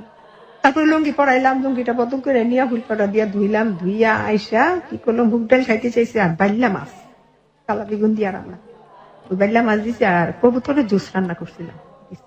ভাই অন্য অন্য দিন যে অল্প কয়টা ভাত মানে যাও ভাত কইরা চামচ জাত খায়, মানে ভাতের ছাপাগুলো যেগুলো থাকতো ওনার এই জিব্বার মধ্যে আটকে থাকতো, সব খাওয়ার কোনো শক্তি ছিল না। তো পরে আমার বলতেছে যে দ্বিতীয়বার যখন হাসপাতাল থেকে প্রথমবার যখন আনলাম তখন বলছে যে সুমাইয়া একটা কথা বলবো কি, আমি কিন্তু এবার যদি পড়ে যায় আর কিন্তু বাস মনে, এটা তুমি একদম শিওর মনে রাখবা। তুমি কে? সিঙ্গাপুর আব্বা একবার আমার সিঙ্গাপুরও ছিল, উনি সিঙ্গাপুরও গেছিল ওই যে পরের 2 বছর। আমি সিঙ্গাপুরে এরকম হয়েছে একবার, এই স্ট্রোক করলাম একবার দুইবার, যদি আরেকবার হয় আমি বাঁচতাম না, এভাবে বলছে। মানে ওই যুগে আসছে গামছা দিয়ে পা পুষতেছে আর কইতেছে আমার, কইছে যার হায়াত যতদিন আছে এতদিনই বাঁচবে, মানে এরা আমি সান্ত্বনা দিতাম। তারপরে কি করছে উনি, ওই শুয়ে রয়েছে না, খাওয়াইলাম অন্য অন্য দিনের চাষকে একটু ভাত বেশি দিলাম, সবগুলো ভাত খাইলো, খাওয়ানোর পরে ওষুধ খাইলো, আমার শোয়াই দিলাম। আমার বোন আমি বোনের মধ্যে করে আমার উঠা বসা, মানে এই 1টা বাজ থেকে 7টা পর্যন্ত সে শুধু উঠা এবং নামা, উঠা নামানো, স্ট্যান্ড ফ্যানটা ছাড়ে, টেবিল ফ্যানটা ছাড়ে, মানে এমন ঘামাইতেছে, খুব কান্নাকাটি লেগে গেছে ঘরের মধ্যে। তো এর মধ্যে উনি কি করছে, উনি তো মানে মাদ্রাসা টাইপের লেখাপড়া করছে, ইয়াসিন সূরা, সূরা আর রহমান, সূরা ওয়াকিয়া, তারপরে কলিমা তাইয়্যিবা, কলিমা শাহাদাত নিজেরটা নিজে পড়তেছে, মানে একাই নিজেরটা নিজে। এই যে 3 ঘন্টায় সে শুধু আল্লাহর পবিত্র কালাম গুলো পড়তেছে। হুজুরে নিয়ে আসলাম, হুজুরকে আমি কি পড়াবো, এই তো পড়তেছে। তারপরে কি হইলো, পানি ঢালতেছে, মাথার মধ্যে পানি ঢাললো, তো আমার ছোট আম্মা যে কি করে, এত জানতো, সবাই জানতো যে মারা যাবে, শুধু আমি জানতাম না। কি করছে, আমার হাজবেন্ডের হাতটা ধরে কয় জামাই আমার মাফ করে দিয়েন, এই কথা বললেন না। আমি কি করছি, আমার মার একেবারে ধাক্কা দা ফালাই বাইরে আমার ঘর থেকে, এর যে কথা বলি স্ট্রোকের রুগী তো ভাবতেও পারে যে আমি মারা যাবো, আমার কাছে মাফ চায়। বলতেছে যে আম্মা ওর কথা আপনি কিছু মনে করেন না, এইভাবে বলতেছে, আম্মা আপনি আজকে থাকবেন, আপনি এখানে থাকবেন, তুমাইয়ের সাথে থাকবেন, তুমাইয়া একা একা থাকে রাতে, আপনি আজকে থাকবেন, অন্য দিন থাকেন না, কিন্তু আজকে থাকেন। হ্যাঁ বাবা থাকবেন। পানিটা ঢালার পরে দেখো আমার শোয়াই দাও, ওনার বোন আসলো, ছোট একটা বোন, নবগঞ্জ বিয়ে হয়েছে, উনি আসলো, ওনার হাজবেন্ড আসলো, বোনের হাতে লুডুস খাইলো, পানি খাইলো, নিজের হাত দিয়ে বোতলটা পানি খাইলো। খাওয়ার পরে বোনের কইতেছে মিনু আমার শোয়াই দিছে। পরে আমি আবার যে হার্টের রোগী আবার আলাদা দুধ দেয় ডাক্তারে, আমরা যে সাধারণ রোগী মানুষেরা যে দুধগুলো খাই ওগুলো না, হার্টের রোগী দুধই আলাদা। তো বলতেছে ভাবি একটু দুধ দেন। এর মধ্যে আমার বলতেছে আমার হাসপাতাল নিয়ে যাও, আমি সব কাগজপত্র ফাইল টাইল মানে একা একা সবকিছু, যার পূর্বে যে চিকিৎসা হয়েছে সবকিছু আমি নিছি, সিটি স্ক্যান করাইছি, সবকিছু নিছি। এর মধ্যে ডাক্তার আছে, ডাক্তার বলতেছে, ডাক্তারে সালাম দিল, দিয়ে বলতেছে হাসপাতাল যাবেন আপনি? ভাই আমার আমার জ্যাঠু তো ভাই ডাক্তার, আমার হাসপাতাল নিয়ে যান, হাসপাতালে সিএনজি নিয়ে আসছে, নিয়ে যাবো। আমি আমার দেবরের ফোন দিলাম যে ভাইটাই ওনার জন্য টাকা পয়সা খরচ করছে, ভাইটার খুব করছে, দেবরের ফোন দিলাম, দেবর বললো, খালি আমার বলতেছে যে আমার ভাই শওকতের খবর দাও, শওকত হাজি হ্যাঁ এর খবর দাও। আমাকে তো বাদাম তুলি আছে বাবুবাজার, উনি ব্যবসা করে, উনি আসে নাই তো, আসছে। ভাই আমার এতটুকু খেয়াল ছিল না যে এর ভাইয়ের সাথে আমি ফোনটা, এর ভাইয়ের সাথে যে আমি কথা বলবো, এর ভাইও বললো না যে ভাইয়ের কেন আমার ফোনটা দেন, আমারও মনে ছিল না যে ভাইয়ের সাথে আমি কথা বলাই, মানে খুব ইচ্ছা ছিল বাইরে হয়তো বা কিছু বলতো। বলার পরে তারপরে ফোনটা ওনার সাথে কথা ভাবি তাড়াতাড়ি পাঠাই দেন হাসপাতাল। পাঠানোর কথা করে আমার দেখি আমি দুধ বানাইতেছে, আমার দিকে তাকাইছে, সামনে এসে হাত দুইটা ধরছি, টেপটা ধরে আমি বলতেছি আমার তুমি কিছু বলবা? কয় না আমি কিছু বলতাম না, তুমি ভালো থাইকো। এসে আমি কই কি তুমি কি তোমার ভালো লাগে না? কয় না গো আমার একটুও ভালো লাগতেছে না। আমার মাই করতেছে আপনি কিছু দেখেন? কয় না আমি কিচ্ছু দেখি না, আমি সবাই আপনাকেও দেখতেছি। আমি কান্নাকাটি করতেছি, আমার বড় যা যে ছিল উনি আমার টাইম না, তুমি কান্নাকাটি করতেছো কেন? 3 বার শুধু আল্লাহ বলার পর উনি মারা গেল। ওনার মৃত্যুটা এখনো আমি ভাইয়া বলতে পারি না। আল্লাহ যে পৃথিবী থেকে স্ত্রী রেখা কোনোদিন স্বামী জানায় না আল্লাহ।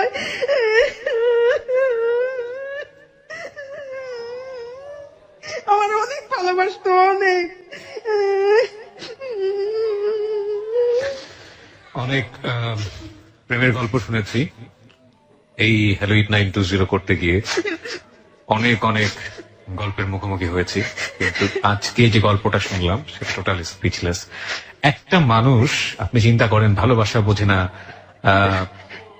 প্রেম কি বুঝে না, তার আগে একটা মানুষকে শুধু ভালো লাগা, তার চাইতে এত বড় বয়সে বড় একটা মানুষকে বিয়ে করা, 14 বছরের দূরত্ব, 14 বছর দেশের বাইরে থাকলো, মাত্র কয়েকদিনের জন্য তাকে কাছে পাওয়া, হাতে গুনে কয়েকটা দিন, এবং সেই মানুষটাকে যখন সে পেল তখন আসলে সংসারে বছর খানেকের জন্য, একটা বছরের জন্য, এবং সে একটা বছরের একটা নির্দিষ্ট সময় পর্যন্ত সে অসুস্থই থাকলো, এবং সে অসুস্থ, কত ভয়াবহ রকমের অসুস্থ, নিজে হাতে বাথরুম পরিষ্কার করা, এবং সেই মানুষটার চোখের সামনে মরে যাওয়া, তার জন্য আজকের হেলো 8920 আসা জীবনের গল্প নিয়ে। ওকে, যেখানে আমরা ছিলাম, সুমাইয়া বলুন তারপর। তারপর উনি ইন্তিকাল করলো, করার পরে তারপরের দিন সারা রাত ছিল বাড়িতে। মারা যাবার 5 মিনিটের মধ্যে ওনারা ঘর থেকে বের করে ফেললো। আর সাথে সাথে অনেক বৃষ্টি হইলো, অনেক। তারপরের দিন সকাল 9:30 বাজে ওনার জানাজা হইলো। যখন মারা গেছে, এর যখন বেঁচে ছিল, ওনার আপন বড় বোনের জামাই, মানে ভাগ্নিস জামাইয়ের সাথে ব্যবসা করতো। ওই যে এক্সপোর্ট ইম্পোর্টের গার্মেন্টস এর যে এক্সেল গেঞ্জি গুলো ছিল, ওগুলো বাহিরে পাঠাইতো। সে তখন দুবাই চলে গেল। আমার হাজবেন্ডের যে কিছু পুঁজি ছিল, প্রায় 10.5 লক্ষ টাকার মতন, এই টাকাগুলো সব নিয়ে গেছে। বলছে যে ব্যবসা করবো আর আপনার বাইরে নিয়ে আসবো। সে চিন্তাই ভাই স্টপ করছে। এর মধ্যে উনি থাকাকালীন ওনার বোনের জামাইয়ের নামে মানে মামলা করছে, ওই ভাগ্নি জামাইয়ের নামে ভাগ্নির নামে। আচ্ছা, উনি পেত টাকাটা, কে পেত আসলে? আপনার তিনজনে মিল্লা ব্যবসা, যৌথ ব্যবসা করতো। আচ্ছা, আপনার হাজবেন্ডের কাছ থেকে টাকাটা পেত? হ্যাঁ, টাকা না নিত, নিয়ে গেছে। মানে আপনার হাজবেন্ডই টাকাটা পেত? হ্যাঁ, পেত, কিন্তু টাকাটা তুলতে পারেনি। না, আচ্ছা, গেছে গা বাহিরে, আর কোনো যোগাযোগ রাখেন, এই চিন্তাই করছে। আর বোনের সাথে সম্পর্ক নষ্ট হয়ে গেছে। ওকে। আপন বড় বোন ভাই মারা গেছে, আসেনি, দেখতে আসেনি, পাশাপাশি বাড়ি। আর আমার হাজবেন্ড আমার হাসপাতাল থাকতে বলছে যে আমি যদি মারা যাই, তুমি কিন্তু এই মামলাটা ছাড়বা না, ধরে রাখবা। আমার বইলা গেছে। 12 দিন পরে ওইখানে মানে ওই যে কবরস্থানের সার্টিফিকেট, সনদপত্র, মৃত্যু, এগুলো ক্যানোনের সার্টিফিকেট সবকিছু নিলাম, নিয়ে এগুলো আমার এক মামারে দিয়া ওই কোর্টে পাঠাইলাম। ওইখানে মানে জানাইলো যে উনি মারা গেছে। 16 দিনের মাথায় তারিখ পড়ছে, তখন নিছে 3 রোজা। আচ্ছা, 16 দিনের। আমি গেছি কোর্টে, আমি তো বাদী, কাঠগড়াইতে আমাকে দাঁড়াতে হবে। আমি আবার 3টা বাচ্চা নিয়ে আবার কাঠগড়ায় দাঁড়াইছি। ম্যাজিস্ট্রেট আমাকে জিজ্ঞেস করে আপনার নামটা যেন কি, এভাবে বলছে। ওকে। তখন আমি ম্যাজিস্ট্রেটকে বলছিলাম যে স্যার, আমার নামটা তো আপনার ফাইলেই আছে, মানে এর একটা চরম বেয়াদবি হয়ে গেছে। ওকে। তখন আমার মাথা ঠিক ছিল না। ওকে। যে তার ফাইলে আমার হিসাব, তার ফাইলে নামটা আছে, সে কেন আমাকে নাম জিজ্ঞেস, আর আমার উকিল তো নাম বলতেই আছে। একথা বলবো, ম্যাজিস্ট্রেট একটু মুচকি হাসি দিল। তো শেষ, আবার তারিখ দিল, আসলাম, আসতেছি। আসার পরে ম্যাজিস্ট্রেটের যে পেশকার থাকে না, ম্যাজিস্ট্রেটের সাথে দাঁড়ায় ওই যে মামলা সংক্রান্ত বিষয়গুলো জানায়, ম্যাজিস্ট্রেট তো কিছু বলে না। ওই পেশকার আমার পিছনে আমার ডাক্তার, এ আপু, এ আপু, আপু। তারপর আমাকে প্রশ্ন করলো লোকটা, আপনার জীবন সম্পর্কে আপনি কি ভাবতেছেন? জীবন সম্পর্কে কি ভাবতেছেন? আচ্ছা, আমাকে কি ভাববো? জীবন সম্পর্কে আমি কি ভাবতে পারি? ভাবার মালিক তো আল্লাহ। রাইট। আপনি এত ইয়াং, আপনি ছেলেদের নিয়ে থাকবেন, হ্যাঁ থাকেন, ঠিক আছে। মানে সে আমাকে এমন কিছু ইঙ্গিত দিতে চাইলো যে আপনি পরবর্তীতে বিয়ে করবেন কিনা, বা চিন্তাভাবনা আছে কিনা। রাইট, ওকে। বিয়ে করবেন কিনা সে আমার হয়তো কিছু বলতে চাইছে, আমি তাকে প্লেস দিলাম না। ওকে, ওকে, ঠিক আছে। আমাকে ভাই, আমার সময় নাই, 1:30 বাজে গেছে, আমার খিদা লাগছে, বাসায় যাবো, আমার বাচ্চারা কান্দো। আচ্ছা। ওই আইসা বুঝতে ঠিক রাত 10টা বাজে আমার ফোন, একটা ফোন আসলো। আর ওই যে কোর্টের যে ফাইল আছে, ফাইলের মধ্যে তো আমার ফোন নাম্বার দেওয়াই আছে। জি। ফোন দিল পরে সে, আমি সালাম দিলাম পরে বলতেছে কেমন আছেন? আমি কে? পরিচয় দেন। পরিচয় দিলাম, আমি আপনার সাথে কথা বলবো। অপরিচিত মানুষের সাথে কি আপনি কথা বলেন না? আমি না, হ্যাঁ বলতাম, কিন্তু আমার হাজবেন্ড মারা গেছে আজকে 16 দিন, আমার ওই মন মানসিকতা নাই, আপনি ফোন রেখে দেন। বললাম, মানে এই কথাটা বলে আমি ফোন কেটে দিচ্ছি। কেটে দিচ্ছি পরে আমার মা জিজ্ঞেস করে কে? আমি কে যেন ফোন দিছে, কেমন আছে, এগুলো জিজ্ঞেস করতেছে। পরে আবার ফোন দিচ্ছে, পরে আমি কে? আপনার না বললাম যে আমি এখন কথা বলতে পারবো না, আমি সারাদিন রোজা রাখছি, আমি এখন কোনো কথাবার্তা কিছু বলতে পারতাম। আবার দিচ্ছে, বাকি পরিচয়টাকে খুব জানা দরকার। আমি হ্যাঁ অবশ্যই, অপরিচিত লোকের সাথে আমি কেন কথা বলবো, আমি আরেকজনের স্ত্রী। পরে বলতেছে, তখন সে আমাকে পরিচয় দেয় আমি কিনা। তারপরে বলছি, তখন বলছি স্যার আপনি আমাকে ফোন দিচ্ছেন? হ্যাঁ আপনার সাথে আমার কথা আছে। কি কথা বলেন স্যার? আমি ঘুরাই ফিরে নাড়াচাড়া কিছু বলতে পারি না। আমার খুব ভালো লাগছে, আমার ওয়াইফ মারা গেছে 1 মাস 20 দিন লিভার ক্যান্সারে, আমেরিকাতে মারা গেছে। আমার সংসারে একটা ছেলে একটা মেয়ে আছে। তোমার 3টা ছেলে আমি দেখছি, আমার ছেলে মেয়ে 2টা তুমি নিবা, তোমার ছেলে মেয়ে 3টা আমারে দিবা, আমি তোমার বিয়ে করবো। আমাকে স্যার এখন তো আমি কিছু এই বিষয়ে আমি কোনো কথা বলতে পারবো না, 40 দিন পর আপনাকে জানাবো। তারপর বলতেছে ঠিক আছে 40 দিন পর। এর মধ্যে ভাই 40 দিনের মধ্যে সে আমার সাথে প্রতিদিন 3 থেকে 3.5 ঘন্টা রাতে কথা বলতো। আমি ভাই তার সাথে কথা বলতাম ভয়ে, যদি তার সাথে আমি উল্টাপাল্টা কোনো আচরণ করি, তার হাতে আমার মামলাটা ব্যতিক্রম করে ফেলে, আমি তার সাথে সবসময় ভয়ে কথা বলতাম। বলার পর উনি আমাকে কি করছে, ওই 40 দিনের 3.5 ঘন্টা 4 ঘন্টা কথা, 40 দিনে একটা মানে দোয়া মাহফিলের আয়োজন করছি ওনার জন্য, ওনার নামে মাগফিরাতের রুহের মাগফিরাতের জন্য। সে আবার কি উঠছে রাতে ফুলতেছে, আজকে 40 দিন শেষ হয়েছে। তখন বলতেছে যে আপনি আমাকে রেজাল্ট দিবেন। আমি কই ভাই আপনার একটা, এতদিন তো বলছি স্যার, আজকে বললাম ভাই। দেখেন আমার 3টা শিশু সন্তান, যদি মেয়ে হইতো আমি একটু বিবেচনা করতাম, ছেলে। আমার এই 3টা সন্তান যে মানে সুসন্তান হবে আমি কোনো গ্যারান্টি দিতে পারি না। আমি ভাই বিয়ে টিয়ে করতে পারি। আপনি স্ট্রেটলি জানা দিলেন। হ্যাঁ, ওকে। এই কথা বলার পরে সে আমাকে মনে করেন অনবরত মনে করেন প্রতিদিনই ফোন দিত, মানে ওনার অফিস টাইম শেষ করে আমার ফোন দিত। আমি ভয়েই কথা বলতাম, তারপরও ভয়ে আচ্ছা। বলার পর সে আমার সাথে 3.5 মাস কথা বলছে। বলতে বলতে যখন যেদিন লাস্ট রাত, সেদিন ওই 4.5 ঘন্টা শুধু আমি কথা বলছি। এই 3.5 মাস সে আমার সাথে সে কথা বলে গেছে, আমি মানে 2-1টা কথা বলছি। আর সেদিন আমি তারে কথা ফিনিশিং দিই, মানে কথা তারে বলতে দেইনি। আপনি অনেক কথা বলছেন, এবার আপনি শুনবেন, আমি বলবো। অনেক কথা বলার পরে তাকে আমি বলছি যে অনেক অনেক কিছু বলছি ভাইয়া তার ফিরানোর জন্য। তারপর বলছি, লাস্ট উনি বলছে যে জীবনে যদি কখনো প্রয়োজন হয় আমার নাম্বার একটা নক করবা, আমি তোমার পাশে দাঁড়াবো। তখন আমি বলছি জীবনে আপনার কাছে আমি নক করবো কখনোই না, এই মুহূর্তে আপনার ফোন নাম্বারটা আমি ডিলিট করে ফেলি। আসলে ভাই ডিলিট করি নাই, আমি কখনোই আপনাকে ফোন দিব না, আপনি আমাকে কখনো ফোন দিবেন। গেল এই পর্যন্ত। আমার হাজবেন্ড যে চলার একটা সেফটি ছিল, ব্যবসাতে ওনার টাকা ছিল, হ্যাঁ 2 লাখ টাকা ছিল। সেই 2 লাখ টাকা ওইখান থেকে আমার প্রতি মাসে 8 থেকে 9 হাজার টাকা মাসে দিত। আমি বড় ছেলেটা তখন ক্লাস 9-এ পড়ে, যখন ওর বাবা মারা গেল। 15 কি 14 বছর হইব এখন, না একটু বেশি, 15 বছর। এখন তো 22 চলে, তো ওর আব্বা মারা গেছে 6 বছর শেষ হয়ে গেছে না, 7 বছর।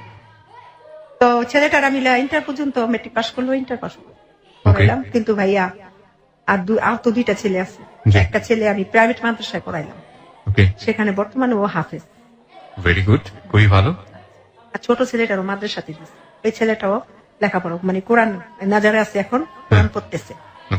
এর মধ্যে টাকা পয়সা, আমার হাজবেন্ডের যেখানে টাকা ছিল সেখানে টাকা ভাই এরকম ভাবে আসতো, 1 মাস যদি টাকাটা থাকতো 3 মাসই বন্ধ থাকতো, বাকি 3 মাসটা তো আমাকে কাভার করতে হতো ঋণ করে। সেই ঋণগুলিকে আমার পরে আবার শোধ করতে হতো। আর এই কথাটা বলে রাখি, আমার ঘরে বর্তমানে আজকে 21 বছর ধরে এনজিও সমিতি আছে, ওর আব্বা থাকতেই। তো ভাই দেখা যায় যে 3 মাস যদি টাকাটা বন্ধ হয়ে যেত, ওই সমিতির থেকে কিছু, আমি তো আবার ওই সমিতির সভাপতি ছিলাম, আসি। তো সমিতি থেকে কি করতো, ওই ঋণ তুললা, ওই যে ঋণটা থাকতো ওইটা দিতাম। এরকম করতে হতে যখন ওইখান থেকে ব্যবসা থেকে টাকাটা দিত ভাইয়া, টাকাটা 1000 করে, 2 লক্ষ টাকা 1000 করে দেওয়া শুরু করলো। আজকে 1000 টাকা দিলে 3 দিন পরে আবার 1000 টাকা দিত। তো 3 দিন পরে যদি ভাই আমার ঘরে আমরা ফ্যামিলি মেম্বার তো 4 জন, এর মধ্যে ছেলেদের লেখাপড়া, খাওয়া খরচ, মাদ্রাসা দিতে হইতো। তো সবকিছু মিলায় ভাইয়া দেখা যায় আমি যে ঋণটা করতাম, ওই ঋণটা পরবর্তীতে টানতে সমস্যা হয়ে যেত। তো যাই হোক, এরকম করতে করতে গেল কয়েক বছর, ঋণ মুক্ত হইলাম। ঋণ যেটা তুললাম ওইটা শেষ করে ফেললাম।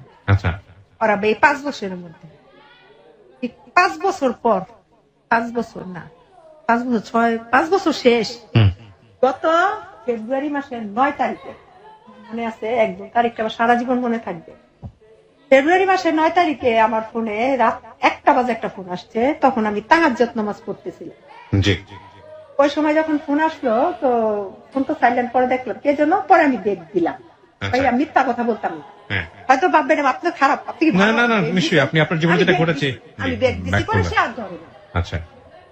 আচ্ছা, আমাকে একটু বলেন, একটু ইন্টারাপ্ট করি আপনাকে। সেটা হচ্ছে যে আপনি আপনার স্বামীর যে মামলাটা ছিল ততদিনে কি অবস্থা, ওটার মামলাটার অবস্থা হইলো শেষ পর্যন্ত ওই কিভাবে যেন ওরা বিবাদী পক্ষ উকিলের টাকা পয়সা দিয়ে, আমার উকিলের টাকা পয়সা দিয়া, আমি তো টাকা পয়সা দিতে পারি না, দিয়া কি করলো ভাইয়া খারিজ করে দিছে মামলা খারিজ করে ফেলেছে।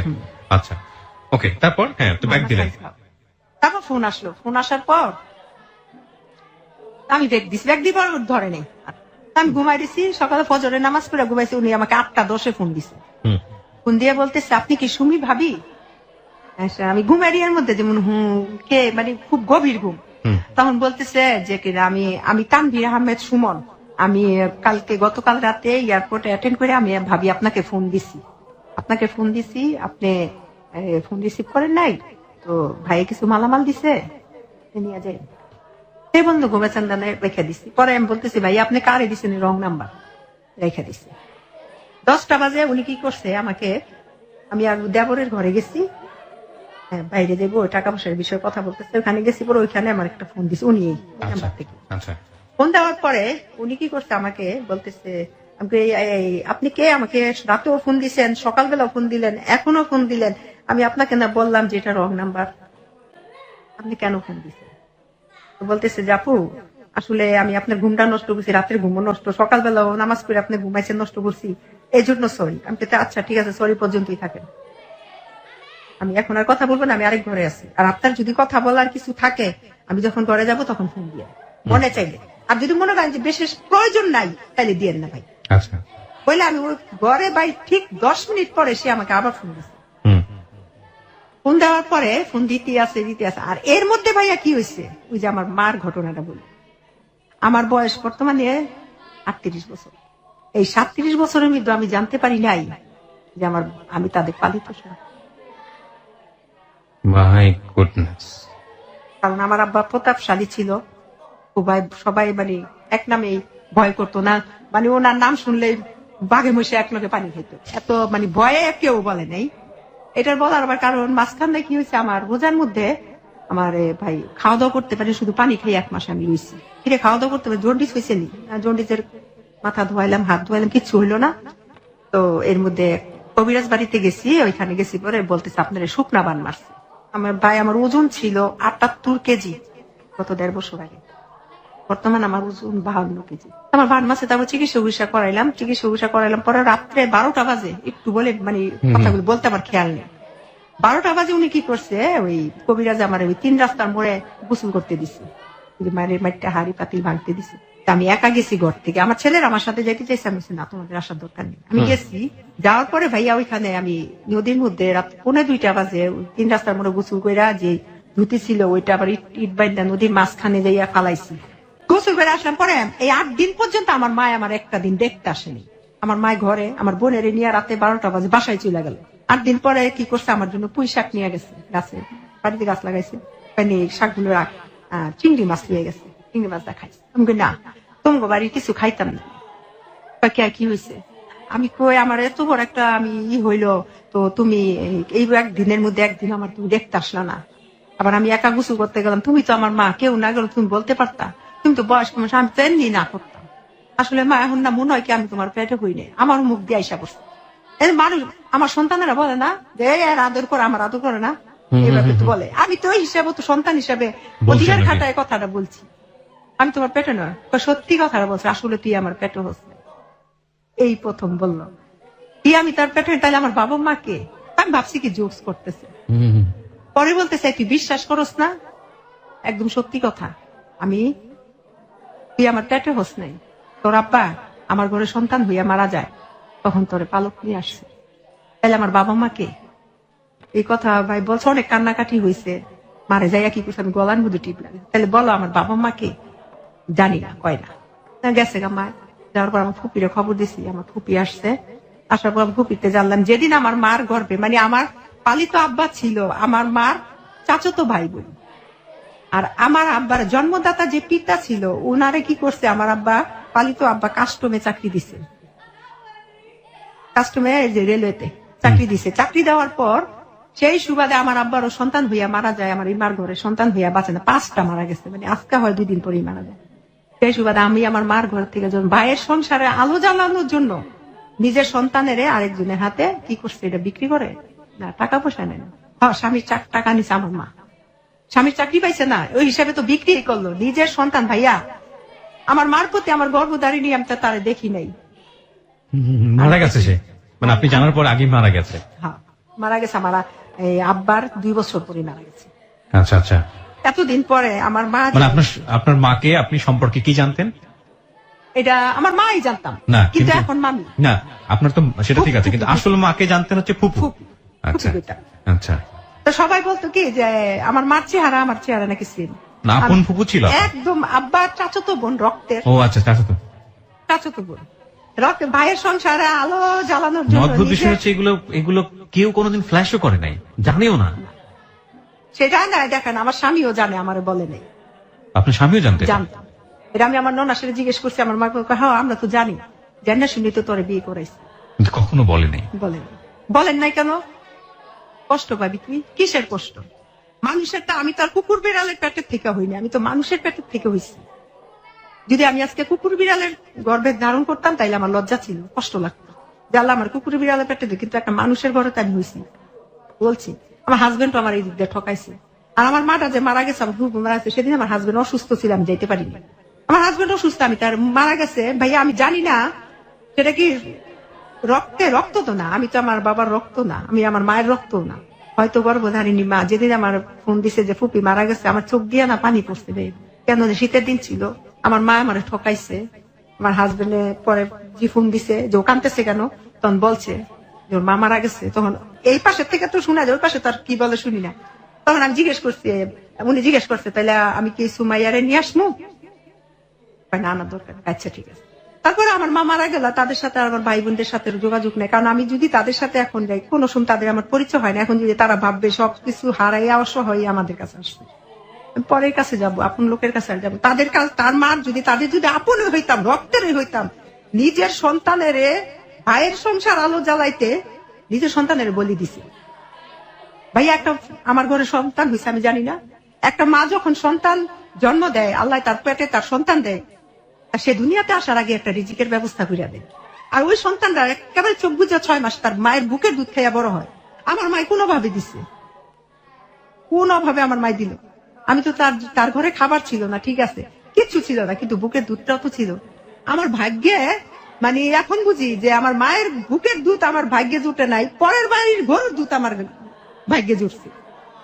কিন্তু ওই মায়ের 2.5 বছর আমি বুকের দুধ খাইছি। উনার মার সন্তান মারা গেছে সেদিন 5 দিন, 5 দিনের দিন নারী কাইটে নিয়ে এসে পড়ছে, আমার ফুপি আমার বলছে। তারপরে এই আর কি, আমার স্বামী ওইখানে আমার ঠকাইছে, আমার বলে নাই কিছু। এটার জন্য আমার স্বামীর আমি ক্ষমা করবো না, কারণ মায়ের কাছ থেকে সন্তানের হকটা বঞ্চিত করছে সে জেনে শুনেও। সে অসুস্থ ছিল, আমি তো, সে যে আমার মা সে তো জানতো, সে তুই আমার তার শাশুড়ির কথা কেন শুনবে? তার স্ত্রী তো তার শাশুড়ি দেখা আনতে পারতো না ইচ্ছা করলে। না, কিন্তু একটা জিনিস আমি বুঝি না, গোপন রাখছে, কিন্তু সারাটা জীবনই রাখতে পারতো, কেন শেষ বয়সে এসে সেটা জানিয়ে দিল? এখন ওই আমি কি করছি, ওই সমিতির থেকে 2,40,000 টাকা তুলছি, তুললা চাউলের গদির মধ্যে দিছি, যে আমার ঘরে যেহেতু স্বামী 5-7টা নামে দিয়া, আমি কি করছি চাউলের গদির মধ্যে টাকাটা দিছি, যা ওইখান থেকে যে ইন্টারেস্টটা আসবে ওইটা দিয়া সমিতি চলে যাব। ঠিক আছে ভাইয়া? সমিতিতে দিতে হইতো সপ্তাহে 3,500, 4,500, আমি টাকা দিতাম 7,300।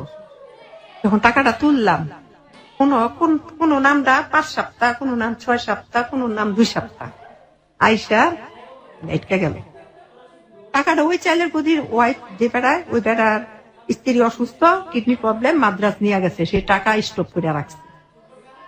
সে আসছে, আসার পর এখন শুনলাম যে এখান থেকে গেছে নারায়ণগঞ্জ, তার নারায়ণগঞ্জ কালীবাজার চালের দোকান। এখন যে আমি 2.5 লক্ষ টাকা সমিতির থেকে দিলাম ভাইয়া, এখন তো আমি টানতে পারি না। এখন আমার বাড়ি ঘর আমি থাকতে পারি না ভাই। 2.5 লক্ষ টাকা এক সমিতি, আরেক সমিতির থেকে নিছি 28,000, আরেক সমিতির থেকে নিছি 25,000। এই টোটাল টাকাটা এইভাবে ভাইয়া দেখা যায় 2.5 লক্ষ দিছি, গড় 5,000 খাইছি। কিন্তু এ পর্যন্ত সন্তানদের নিয়ে আমি আছি। আমি সবসময় চিন্তা করতাম আমার সন্তান 3টে আমার কাছে বড়, আমি বিয়ে করলে একটা স্বামী পাবো, কিন্তু আমার সন্তানেরা বাবা পাবে না, কোনোদিনই না। আমার সুখের ঘর আমি দুঃখের আগুন লাগাইতে চাই না, কিন্তু ওই আগুনগুলি আমার ঘরে আসলো। আমার মায়ের দিক দিয়ে টাকা, সমিতি টাকার জন্য আমি টাকা দিতে পারি না, পালাই থাকি। এলাকা থেকে আমি 72,000 টাকা ঋণ করছি ভাই, এগুলো সব সংসারে আমি খাইছি, ছেলে মেয়েদের লেখাপড়া যায়। এখন 6-7 মাস ধরে আমি এই কিনা বেতন টেতন দিতে পারি না, পড়াই স্টপ। মানে ওরা যে মাদ্রাসা হুজুরা জানে আমি খুব ভালো, অগ্রিম বেতন দিয়া ছেলেদের পড়াইতাম, সেই হিসাবে। আর ছেলেটাও মাদ্রাসার মধ্যে 1 নম্বর ছাত্র, আমার ছেলেটা খুব ব্রিলিয়ান্ট ছাত্র। ওই ছেলেটাও ক্লাস 5-এ বৃত্তি পাইছে। তাই এখন ভাই আমি ওইখানেও ছেলেদেরও লেখাপড়ার স্থগিত রাখছি। মাদ্রাসা থেকে আমার ফোন দেয়, এলাকায় আমি থাকতে পারি না, 72,000 টাকা ঋণ সমিতির মধ্যে আছে, প্রায় 3 লক্ষ টাকা। এই পর্যন্ত দিতে দিতে ভাইয়া এক সমিতির মধ্যে আসছে 21,000, আরেক সমিতির মধ্যে আসছে 19,000, আর এটার মধ্যে ভাইয়া 1,43,000। 1,43,000 টাকার মধ্যে আমার 2টা বড় ছেলেটা সপ্তাহে 2,000 টাকা দেয় ভাই। এখানে আমার পুরো ইনকাম নাই। এমন দিন যায় 2,000 টাকা সমিতির দিলে আমার ছেলেটা গাড়ির যে কন্ট্রাক্টদার আছে না, কন্ট্রাক্টদারি করে আমার ছেলে, ওই ছেলেটা 2,000 টাকা দেয়। আমার ঘরে মনে করেন খাবারের কিছু থাকে না ভাই, খুব কষ্ট। দেখা যায় এক দুগা ভাত আছে, এই ভাত দুগা আমি আনতে গেলে আরেকজনে খাই এলাই, মানে এমন মধ্যে পড়ে গেছি, আবার ঘরে থাকতে পারি না, মানুষ অত্যাচার জুলুম করে। এর মধ্যে আমি যে সম্পত্তিটা পামু, এই সম্পত্তিটার জন্য আমি বাড়িতে গেছি, যে আমি সম্পত্তির জন্য যাই নাই, আমি গেছি এই যে 50,000 টাকা আমার হাজবেন্ড দিছে 2005 সালে 7 সালে, ওই টাকাটা আনলেও তো আমি মানুষ কিছু থামাইতে পারি। গেছি টাকা আনতে গেছি, পরে আমি কই, টাকাটা মা আমি তো এরকম সমস্যায় পড়ে গেছি, তো মা হন এটা কি করা যায়? কি করবি? আমি কই তাইলাম আমার যে জায়গা আছে ওই জায়গা থেকে 1 কাঠা জায়গা বিক্রি করলেও ভাই একেবারে এই বাজারে 10 লাখ। তোর কি এর জায়গা? আমি আমার কি এর জায়গা, মানে তোমরা আমার জায়গা দিছো না? হ্যাঁ জায়গা দিছি, জায়গাটা এমন ভাবে রাখছি মাইয়ারা ব্যবহার করতে পারতো না, শুধু পোলারাই ব্যবহার করবো। এবার আমার ভাইটা ছিল 2 নম্বর ভাই, ওই ভাই আমারে বইনাগো কোনো জায়গা দিতাম না, বাবাই ব্যাংকের কাছে দলিল লেখা গেছে, এই দলিল আমরা ছুটেছি, বইনাগো কি আর জায়গা দিব? আমি কোথাও ছুটাইছো, তো আমরা যে ব্যাংকে টাকা দিছি 2007 সালে 50,000 টাকা দিছি, ঠিক আছে জায়গা দিবি না তাহলে 50,000 টাকা দিয়ে দে। মায়ের টাকা কি টাকা দিবি? মায়ের জামাইকে দিয়ে দে, তুই কইছিস এই টাকা জামাই কয়ে গেছে তোরা ছোটতে লালন পালন করছি, এই বিনিময়ে 50,000 টাকা আপনারা কিনা সুমাইয়া আপনাদের কাছে ঋণী আছে, ঋণ সুদ করে দেয়। তাইলে আমার বাবাই কি আমার 50,000 টাকা দিয়ে বড় করছে? আমার বাবাই আমার ভিআইপি ভাবে বড় করছে, আমি জীবনে কষ্ট দেখি নাই। 10টা ভাই বোন ছিলাম, সবাই যদি একদিন মার্কেটে দিতে আসলে মার্কেটে নিয়ে যেত, আমার নিয়ে যেত একদিন একা। আমার বাবা আমার কোটি টাকা খরচ করে বড় করছে, 50,000 টাকা খরচ করে বড় করে নাই। এখন আমার মা যদি বলে যে এই টাকা দিয়ে আমার জামাই আমার ঋণ সুদ করে দিয়ে গেছে, তাইলে আমার আর টাকা দরকার নেই, তাইলে আমি ঋণ মুক্ত হয়ে গেছি না? আমি ঋণ মুক্ত। আপনি আপনি আপনি একটু নিজেকে control করুন। আমি বুঝতে পারছি যে খুবই খুবই মানসিক টেনশনে আপনি। আমি একটু ধৈর্য ধারণ করতে বলবো আপনাকে প্লিজ। এটা আসলেই খুবই দুঃখজনক। একটা মানুষের সোনালী শৈশব, তারপরে সারাটা জীবন জুড়েই স্যাক্রিফাইস একটা মানুষের জন্য, এবং শেষ বয়সে এসে নিজের বাবার অনুপস্থিতি, নিজের হাজবেন্ডের অনুপস্থিতি একটা বাঙালি নারীকে কতটা অসহায় করে দিতে পারে। দেখুন, আমাদের একটা অনুষ্ঠান হয়, অনুষ্ঠানটার নাম হচ্ছে জননী। আপনারা যদি শোনেন তাহলে বুঝতে পারবেন। প্রতি শনিবার বেলা 3টা 8 মিনিটে অনুষ্ঠানটা শুরু হয়, মাত্র 40 মিনিটের অনুষ্ঠান। আমরা এমন সব জননীদের ওখানে নিয়ে আসি যে গ্রাম বাংলার আর্থসামাজিক যে অবস্থা, নারীদের প্রতি যে কি পরিমাণ পারিবারিক, সামাজিক, অর্থনৈতিক সব দিক থেকে একটা নিপীড়ন করে একটা মানুষকে তিলে তিলে শেষ করে দেওয়া হয়, সেই চিত্র এখানে তুলে ধরা হয়। আপনারা যদি একটু শোনেন, নিজের জায়গা থেকে যদি কিছু করার থাকে, অন্তত আর কিছু না করতে পারেন, কোনো অবিচার যেন কখনো না হয়, সে ব্যাপারে সচেতন হতে পারবেন। আপনার সন্তানরা এখন কোথায় আছে? আমার সন্তান একটা গাড়িতে কন্ট্রাক্টারি করে, যে হাফেজ, সেও আয়সা বসছে একটা মোটরসাইকেলের দোকানে দিছি কাজ করতে, কারণ মায়ের ঋণ। আমার সন্তানেরা বলে আমার মারে সবকিছু বলবা, কিন্তু আমার মারে দুশ্চরিত্র বলবা না। এটা তো আপনি অনেক বড় একটা অ্যাওয়ার্ড আল্লাহর কাছ থেকে পেয়েছেন যে নিজের সন্তানরা আপনাকে অনেক লাভ করে। আর ছোট সন্তানটা কি করে? মাদ্রাসাতেই আছে, এখনো মাদ্রাসাতেই আছে। মাদ্রাসাতেই আছে। মানে আপনার জন্য সবচেয়ে বড় বাধা যেটা এই মুহূর্তে আমি বুঝি, সেটা হচ্ছে এই এনজিও ঋণগুলো আপনাকে শোধ করতে হবে। হ্যাঁ, আবার পারিবারিক ভাবে এলাকা থেকে ভাইয়া অনেক ঋণ, 72,000 টাকা ঋণ করছি। এই ঋণের জন্য আমি ঘরে থাকতে পারি না। এখন আপনার কি এমন কোন প্রপার্টি কিছু আছে যেগুলো আপনি বিক্রি করে? আমার স্বামীর ভিটে বাড়ি ছাড়া ভাই আমার কিচ্ছু নাই। আমি যদি এই ভিটে, আমার সন্তানেরা বলছে মা 1 কাঠা জায়গা বিক্রি কইরা তোমার ঋণগুলো মুক্ত করি, আমি না করছি। আমি বলছি না আব্বা, তোমরা এই কাজ করো আচ্ছা না। আচ্ছা আচ্ছা, আমার কথা একটু শোনেন। সেটা হচ্ছে আপনার স্বামীর ভিটা বাড়িটা কত কাঠার উপরে? 2 কাঠা। মাত্র 2 কাঠা। হ্যাঁ। এটা নারায়ণগঞ্জে কোথায়? নারায়ণগঞ্জ বন্দর ব্যাপারী পাড়া। বন্দরের ব্যাপারীতে। হ্যাঁ। আচ্ছা, তো আপনি এখন তাহলে ভবিষ্যতে কি চিন্তা ভাবনা করছেন? কিভাবে আপনি সামনের দিনে এই ঋণগুলা শোধ করবেন? কিভাবে কি করবেন? কোনো চিন্তা ভাবনা আছে? আমি হ্যালো 8920 4 বছরের নিয়মিত শ্রোতা, গত 4 বছর ধরে আমি শুনতেছি। জি। আচ্ছা, এখন আমি লিসনারদের বলবো, লিসনার কাছে আসছি ভাইয়া, তারা যদি একটু মহব্বতের সহিত আমাকে একটু হেল্প করে, আমার জন্য দোয়া করে, তাহলে হয়তো বা আমার পরবর্তী দিনগুলো খুব ভালো কাটবে। প্রিয় শ্রোতা, এই ছিল সুমাইয়ার জীবনের